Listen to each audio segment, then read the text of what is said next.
Hello, Bill. Good morning, Matt. Welcome to the DMZ, everybody. So I'm sorry that we were not here at the DMZ last week. So you, in one sense, it seems like a long time.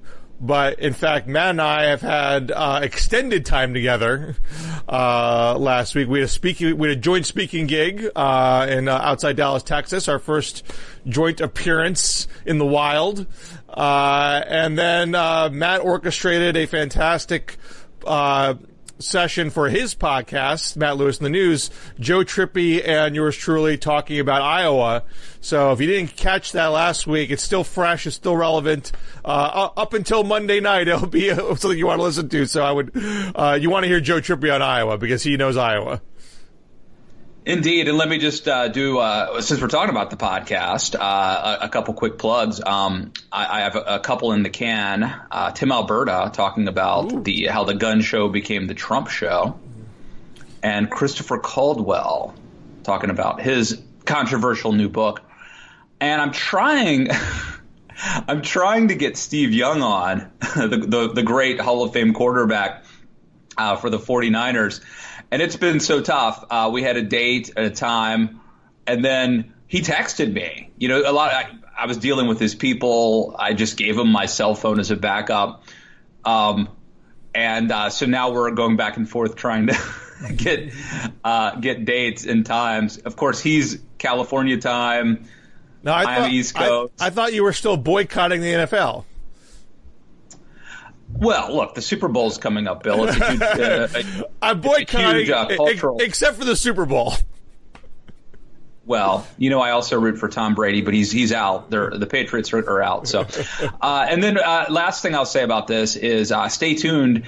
I just saw Jojo Rabbit yesterday, and I'm on my annual quest to watch every Oscar-nominated film. And our old friend Bill Butler, who is a movie fan, and I are going to do a podcast on Matt Lewis in the News where we will go through, right before the Oscars, all the movies. I'll tell you my favorite, Best Actor, and then Best Actress, even some of the supporting stuff, but mainly Best Picture. So stay tuned for that. Very exciting. But we should get down to business. There's a lot going on, of course. Yeah. It is less than a week to Iowa, and we have also finished the opening arguments in the impeachment trial, and there's the John Bolton revelations. I don't know where you want to start, because is there a certain place that you're inclined to go to kick us off? Well, I think for whatever reason it's become tradition in the DMZ to start with impeachment and end on the campaign. So let's do that. I think clearly the Bolton news. We've had so many times in the impeachment saga where things have been, I've called things bombshell revelations. They should have probably been bombshell revelations, but they really haven't changed the dynamic. I think it's pretty clear that the Bolton story has actually changed the dynamic. Now, Matt, you've lost all objectivity because you're now a card-carrying member of the resistance, vehemently pro-impeachment, vehemently anti-Trump. But I did. There was a tweet by Jay Nordlinger at the National Review who said this is indicative. He's a fellow never Trumper brother. Right. So he tweeted out, this shows you the state of the Republican Party when Republicans are afraid of John Bolton testifying. How could you turn on John Bolton, a conservative, and yet Sean Hannity last night, daring John Bolton to come on his show, and my reaction was, so it's not okay for Bolton to testify to the Senate, but he damn well sure go on Sean Hannity and answer for what he's done. Is there anything about the fact that it is John Bolton that changes anything for the average conservative? Well, first of all, I think the big revelation is, according to Mitch McConnell, it appears that now there will be at least 4 votes for witnesses and documents, or certainly at least for Bolton to testify. Those are private comments of a report. He hasn't said that publicly yet, correct? Or am I mistaken? You mean, are you talking about Mitch McConnell? McConnell, yes. Has he All I know is that it has been reported Yeah. that Mitch McConnell has said.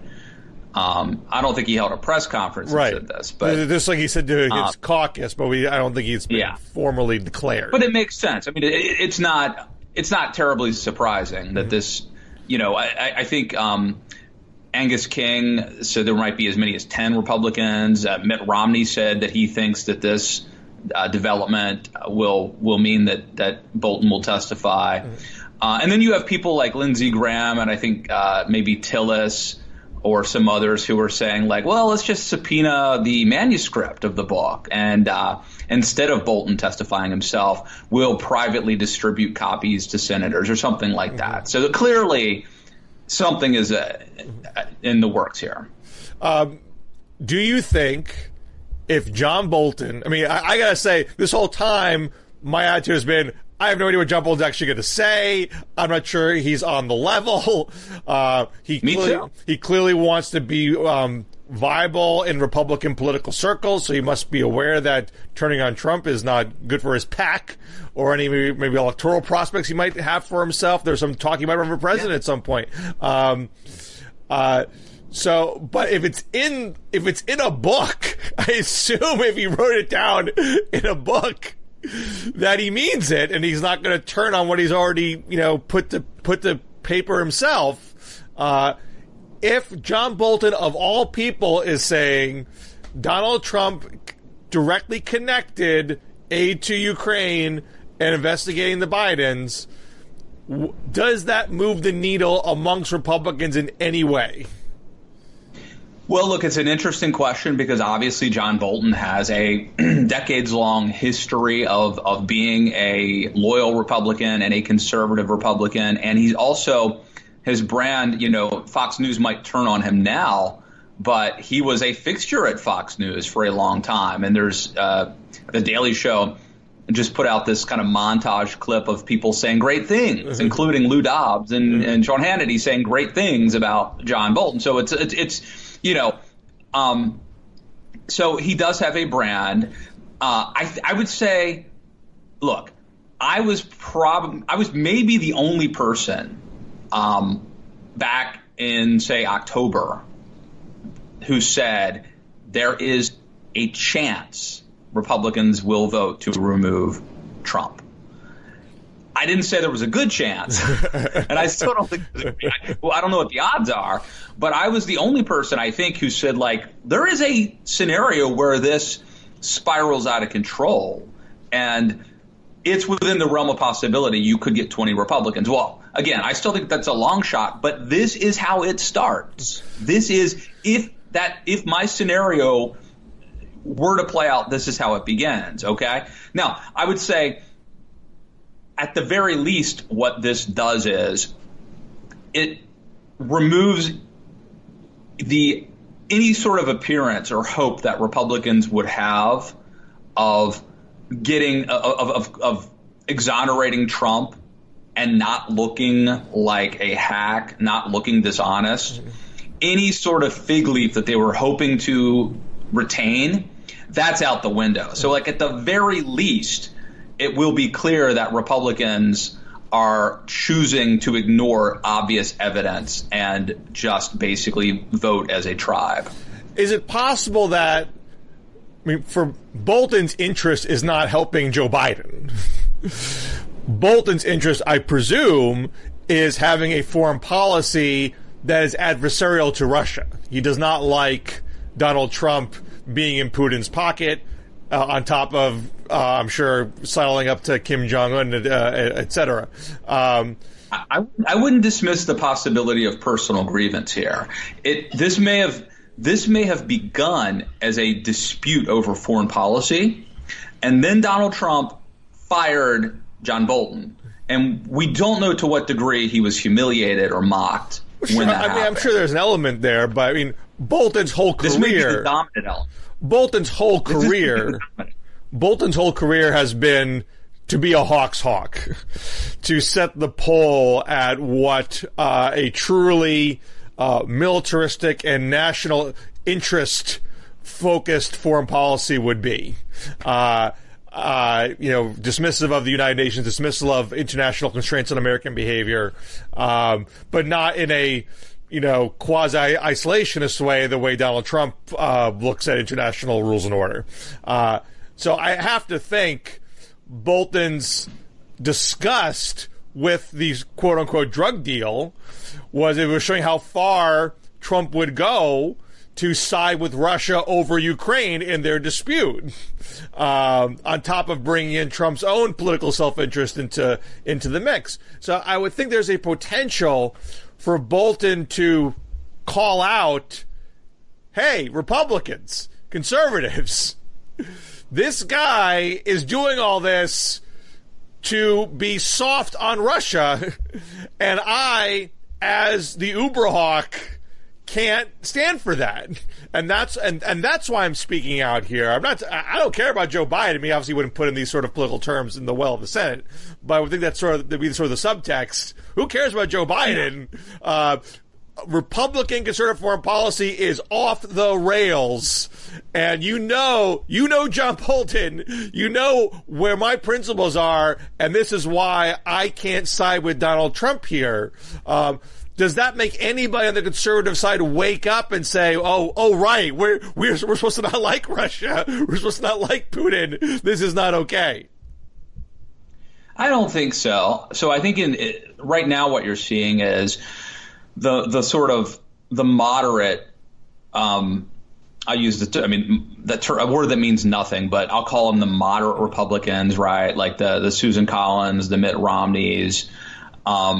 They're going to vote for witness. They're going to vote for Bolton to testify, right? At least Bolton. Then people like Kelly Loeffler and they're going to take a hard line. They're going to try to attack Bolton and Romney, and then you're going to have people like Ted Cruz who want to talk about Hunter Biden and who basically want to say. Which this whole I never even heard of this premise until Rubio brought it up out of sort of apropos of nothing. This idea that only the House can call witnesses, and then the Senate, that's not their job to do it. But that'll probably be the argument, right? Apparently, Rick Scott was on Fox News last night and said, like, why should we do the House's job for them and calling witnesses? So they're going to make like a process argument. They're going to try to undermine the credibility of Bolton, say he's trying to sell books. Does it change any minds? I think that ultimately it's more about shaming them, making it politically untenable to deny the facts than it is actually persuading them to do the right thing for America and for the country. I just, sadly, I don't think that's realistic. Okay. Any more thoughts on impeachment, or should we shift to Iowa?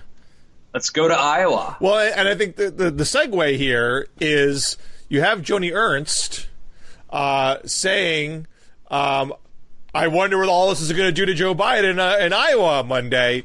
And Joe Biden is jumping on that, saying they've spilled the beans. Let's give Donald Trump a bad night. Let's give Joni Ernst a bad night and caucus for Joe on Monday. And I am personally conflicted on whether impeachment is helping or hurting Biden. Obviously, we've had a big I don't want to over. There's definitely a Bernie bump. I think people use surge a little too frequently, but he's certainly on the rise. He is clearly the leader in New Hampshire. We've had 7 New Hampshire polls where he is unquestionably in front of New Hampshire. Iowa is a bit more muddled. Perhaps you would say Bernie has the edge in Iowa, but there's still a couple polls where Biden is ahead. I think there's one more coming out later today from Monmouth, so we'll see what that has to say. And Des Moines Register comes out with their poll, which is often treated as gospel. That's going to come out on Saturday, I believe. But even that, I feel like things are so fluid in Iowa. There's still clearly a lot of people shopping around, people who are conflicted about what to do, and the whole second choice element here is going to complicate matters. So at one sense, Bernie is on the rise, yet that is attracting more blowback against him. Not a whole lot from the candidates, I have to say. I mean, there's a little bit of digs from the candidates. It's been more of a media thing where certain things crop up. Let's look at Bernie supporters. Are they too mean? Did you know Bernie said this 20 years ago? That stuff's cropping up in the media, but it's not being driven by the candidates a whole lot. But I can't. There's an episode that did get played on Iowa TV, I know, where Bernie supporters, not sent by Bernie, stormed Biden's office to chastise him on Social Security, and they were asked to leave, and a few of them refused to leave and got arrested. Does that make Biden look bad on Social Security, or does it make Bernie look bad that his supporters are acting in an immature fashion? It's that kind of stuff that it's hard for me to know. But I feel like there's that degree of cross pressure on Bernie. And then with Biden, to get back to the impeachment thing, I think there's some people who are like, yeah, this shows that Trump's scared of Biden. And some people that say, oh, this shows that Trump has something on Biden. And that's the one reason why I think that Biden's not cleaning up with moderates right now. He's still the lead moderate.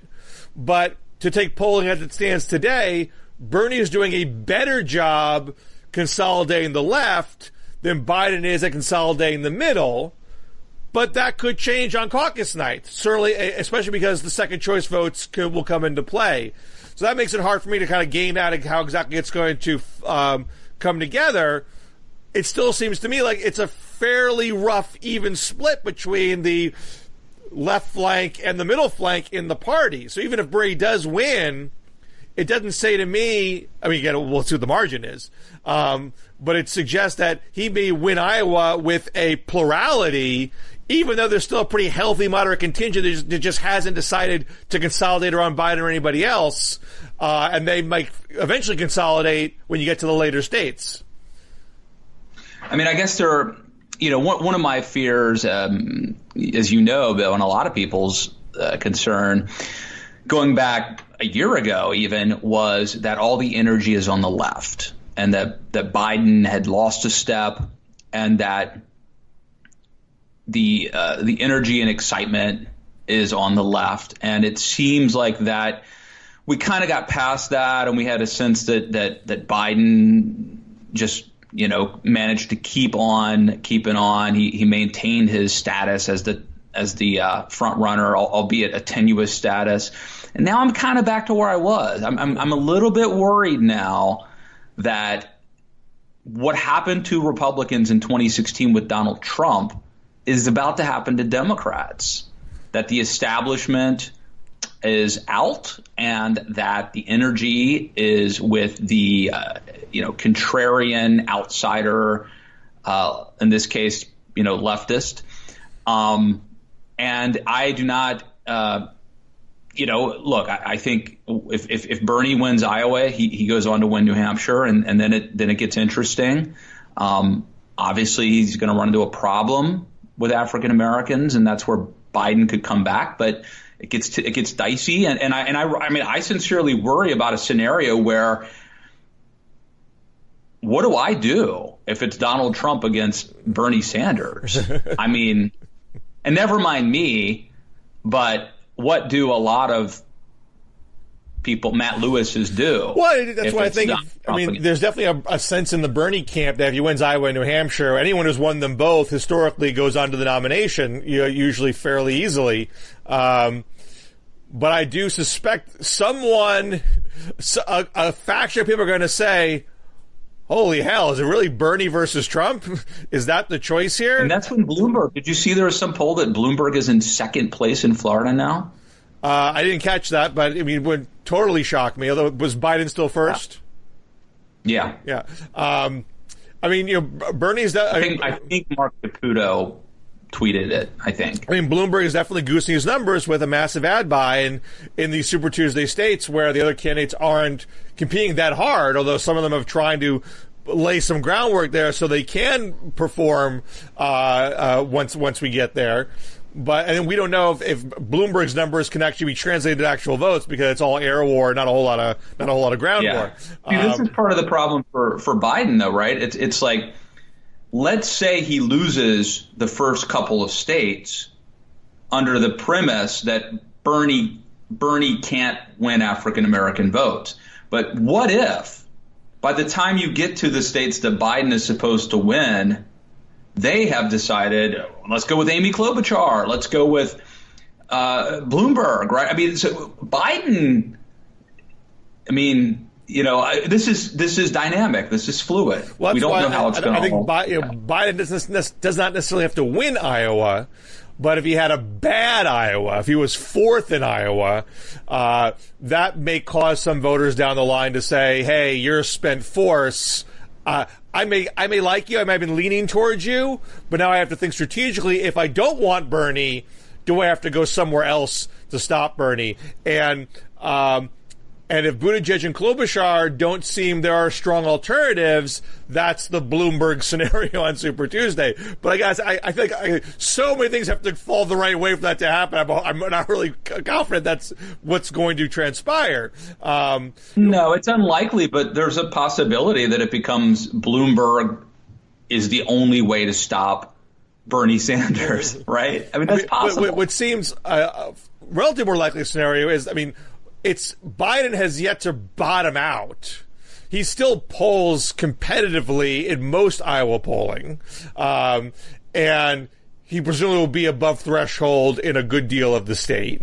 So I would think he would play second or third, not fourth. And even if that's not so strong as to be enough to combat Bernie, if Bloomberg comes in and Biden's still kicking, then he's splitting the moderate vote and he's helping Bernie win with smaller pluralities, not helping to stop him, which Bloomberg says he wants. Bloomberg says he wants to stop Bernie, and that remember when I said this reminded me of 2016. That is the Trump scenario, where the moderate establishment of the Republican Party does not consolidate around a Jeb or a Rubio or a Christie or a Kasich, and even though Trump is not doing that great, he's winning pluralities like in the 30s. And if you did consolidate around an alternative, you would have stopped him. They refused to put their resources into doing it.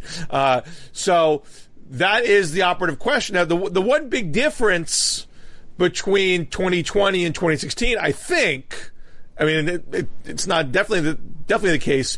Bernie's base is so clearly generational. He does so well with under 35, and he's much more weak above 35 and especially above 50. Whereas with Trump, he wasn't the choice of the young Republicans. There was a lot of old Republicans there with him who were still pretty reliable voters, and he pulled out some more on every day, tens of thousands of Trump voters die. Probably fair to say, right? And this is the debate within the Democratic Party. Whereas, there's some folks that say, hey, Biden's got the older vote. They're the more reliable vote. And they're the more reliable vote in the general election. So the fact that he's with the older vote is actually a strength. But Bernie's electability argument is, I can turn out the youth vote. I can pull into the process unlikely youth voters, and we need that to beat Trump. And to the extent that I think he is making some inroads with moderates, it's not enormous. He's not winning moderates, but he's doing better than he was a month ago. I think it's people saying, maybe we need this. Maybe we need that energy. Maybe this is the way to beat Trump. There's one woman in South Carolina who defected from Biden to Bernie, who's a county councilor, who said Bernie's going to do a better job energizing the youth vote, and his agenda is not going to pass Congress anyway. It's going to be constrained by Congress, so I don't support his agenda, but I'm not worried about it passing. If that's the realistic, quote unquote, calculus that some moderates are making, that broadens Bernie's coalition. But I think that debate is being had in the party right now, and that's why I feel like I can't take any Iowa poll number and say, even if it's Saturday's Des Moines Register poll number, so much conversation is churning in the party that I don't know we can say until it's Monday. Well, one of the this is premature speculation. But I think like Jonathan Chait had a column out, and a lot of others have maybe David Frum or something. Yeah, Frum was in the Atlantic. About, how do you feel, does Bernie have a shot? Let's say Bernie's the nominee. Democrats nominate Bernie Sanders. Can he beat Donald Trump? Can he be president? Well, I had a piece in Politico on Monday, the Democrats' Bernie bind, which, I mean, you look at how Democrats, the candidates, treated Elizabeth Warren when she said, when she wouldn't answer the question whether taxes were going to go up to pay for single-payer health care. Buttigieg called her extremely evasive. Biden and Klobuchar said in the debate, at least Bernie's honest. Hint, hint, you're not honest. And then Biden even went as far as to then call her elitist for even having this position at all, and essentially saying, you're too good to tell us what the details are. We trust because you're so smart and we're so stupid. And she eventually concluded, this is not tenable. I'm the person with all the plans and all the details. It doesn't fly that I don't have the details on this one. She coughs them up, but those details are not universally considered on the level, and it doesn't help her in any way, and she falls further. Bernie says on the CBS Evening News on Friday, when he is asked about the cost of your entire agenda being estimated at $60 trillion, he dismisses it. You don't know that. Nobody knows that. It's impossible to predict. He's saying flat out, who cares what the cost is? I can't tell you. Nobody can tell you. It's the same. I would say it's worse than what Warren was saying. And, Biden made a dig at him at a town hall. Klobuchar made a dig. But they haven't leaned into it the way they did with Warren, at least not yet. Right. And when in a vacuum, I think it works. I mean, Bernie is this avuncular, funny guy, and he gets away with it. But what happens when, Trump starts working on him about that? This is the conundrum. I think the reason why the other candidates don't bore into Bernie that hard, I mean, it's not like they don't say anything critical. They do. But there's a limit, because if you essentially signal to his supporters, we don't just not like Bernie, we think his whole agenda is impossible. It is mathematically impossible, and it's never going to happen. So wake up and smell the coffee. Give up your dreams and hopes. Not going to happen. That is a signal to his supporters to say the Democratic Party is not my home and I am leaving it. Whereas you attack Warren on these things, it's a personal attack on Warren. You are not being level with the American public, not your entire agenda is inherently impossible. So the bind is that most Democrats are not socialists. Most Democratic leaders don't want the Democratic Party to be a Democratic Socialist Party, but they can't simply tell Democratic Socialists to take a hike because you probably need their votes to get to a majority. So that's... Yeah, this happened. This is the exact thing that happened in 2016 to Republicans. Right. We want Trump voters. We don't want Trump. We want Trump voters. And so... they can't lay into Bernie on socialism the way that Trump can. Now, the pro-Bernie argument is the social attack is a spent force. They've ruined it by lobbing it. They've cried wolf too many times. They call everybody a socialist. Bernie's good on defending the point. That's why he's better than a Warren who flinched. Bernie doesn't flinch, and he's going to neutralize it. The Jonathan Chait argument is he's got all these positions, abolish ICE, anti-fracking, beyond just socialism, which are manifestly unpopular. They pull terribly. There's so many targets of opportunity, and that's why it's insane to support him. Now, Chait could totally be right. And look, the Gallup poll back in the spring said, would you be willing to have a socialist as president? And it's only 47%. There are better numbers for atheists, for Muslim, for over 70, for under 40, for women, for racial minority. Socialist was the worst on that entire list. So there's lots of data to suggest This is not going to go well, but maybe Bernie's the guy who overcomes all that. And maybe he's abetted by the fact that people hate Trump so much that they put all that to the side. You can't know. You can't know for a fact which way it's going to go. But at minimum, Bernie is not being tested on this score the way he will be tested in a general election. And then we have people like Ramesh Ponnuru and Ross Douthat, who are making the point that although Bernie is not the smart bet if you're Democrats, he has a chance. And if he does become president, he would be a paradigm shifting, it's sort of like in the mold of Reagan. We were told you couldn't elect someone as conservative as Reagan, and then it happened that Bernie could be a very significant president, and that although he maybe isn't the best bet if you're going with the odds, it's not absurd to think that once it's a binary choice and he's up against Donald Trump, and anything could happen if he's the nominee. Is he Reagan 76 or McGovern 72? I mean, Reagan had a spirit ideological challenge against Gerald Ford, came up a little short, but he was building a movement that eventually overwhelms the party and changes the party for a generation. George McGovern gets destroyed. Democrats say, we're not going to do that again for a generation. And they go with a much more moderate Jimmy Carter in 1976. And a lot of those McGovern voters in 72, those folks are Biden voters today. They did not stay that left over time. Now, it's possible that Bernie's Democratic Socialists, generally under 30, they have been molded in the shadow of the Iraq War and the 2008 market crash and now Trump, and they're going to stay that way for a generation no matter what happens to Bernie. I mean, I'm not making a prediction one way or the other, but you just... It also feels like the internet has made it more plausible for...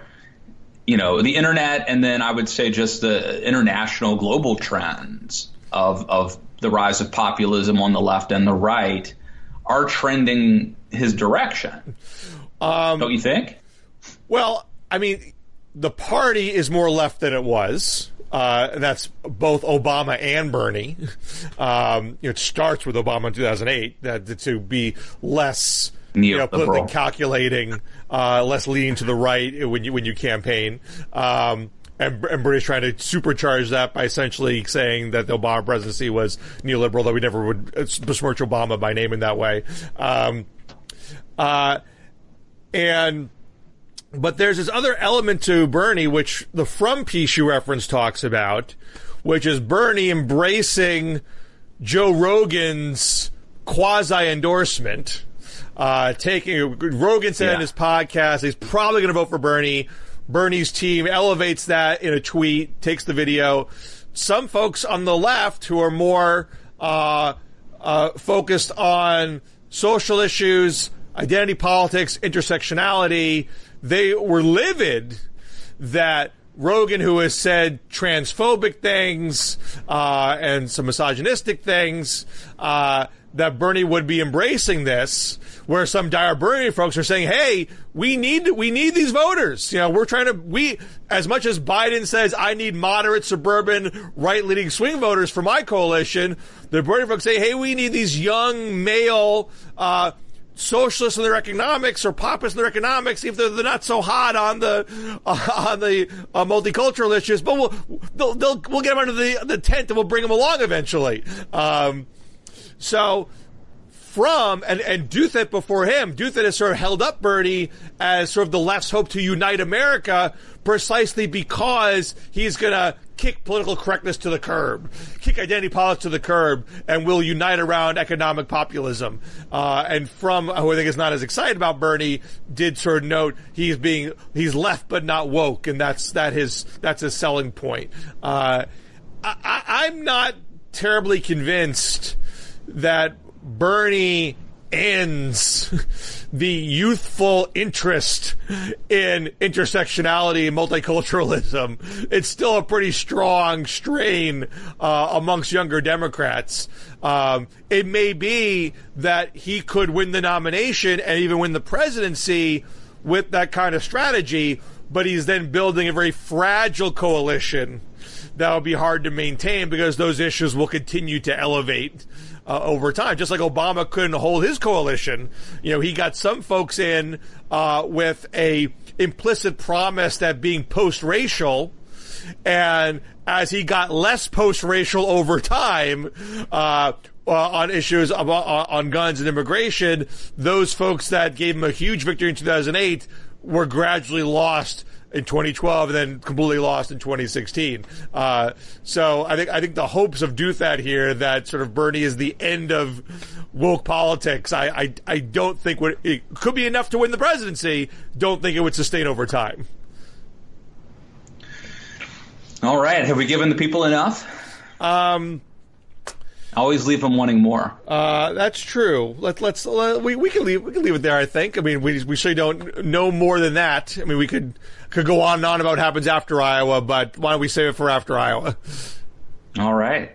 Yeah, we got Nevada to talk about and all that. So I mean, New Hampshire looks good. I mean, if Bernie tanked, Bernie's on such a high right now that if there was a blowback that actually hurt him in Iowa, maybe that would change the New Hampshire numbers. But I got to think that Bernie at a first or strong second, he's pretty good at New Hampshire. If Bernie has a surprise third, maybe some of those New Hampshire liberals swing to Warren, thinking, oh, maybe Bernie had his shot and he blew it. Let's go over there. But that seems like a low probability outcome at this point. Indeed. All right. So, Bill, what's this? You got a piece on Bernie at Politico magazine. Right, so Democrats, right? Bernie bind is up at Politico. Reread my Iowa piece from Politico from a couple weeks ago, why Iowa matters less than ever in 2020. Still a relevant piece. Not that Iowa doesn't matter. And we talked about that a lot with Joe Trippi on your podcast. People should check that out as well. Yeah, check out that podcast on Iowa. And also my column at the Daily Beast. The latest is on Bolton, and I think you'll find it of interest. So check it out, and follow us on Twitter at DMZ Show. And we'll see you after Iowa next week. In the DMZ. Take care.